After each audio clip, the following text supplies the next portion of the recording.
At Automate America, we recently had the opportunity to attend the Clemson University Research Foundation Innovation Awards, hosted by Gesswein. What stood out most wasn't just the innovation itself, it was the opportunity being created between universities and industry. Through CURF, Clemson is developing licensable technologies across manufacturing, biotech, energy, advanced materials, automotive, and agriculture. These are not concepts sitting on a shelf.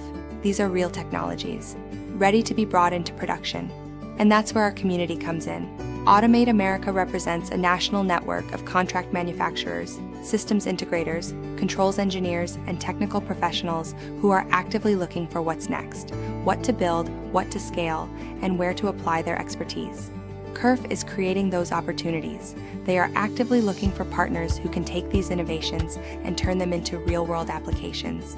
We also want to recognize the important role that Fredrickson and Byron and Sean Solberg are playing in this ecosystem. Sean and his team are deeply involved in supporting innovation through intellectual property strategy, licensing, and trademark work, helping ensure that these technologies are protected, structured properly, and positioned for successful commercialization.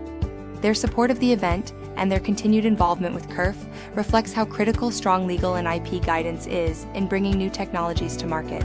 So this is a direct message to our network. If you are a manufacturer, an engineering firm, or a technical professional, we encourage you to explore what CURF is developing and start those conversations.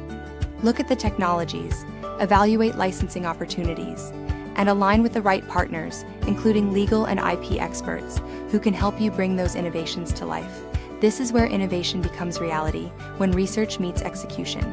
Automate America is continuing to strengthen relationships with universities and research organizations like CURF, alongside partners like Fredrickson and Byron, creating more direct pathways for our community to access, license, and deploy new technologies.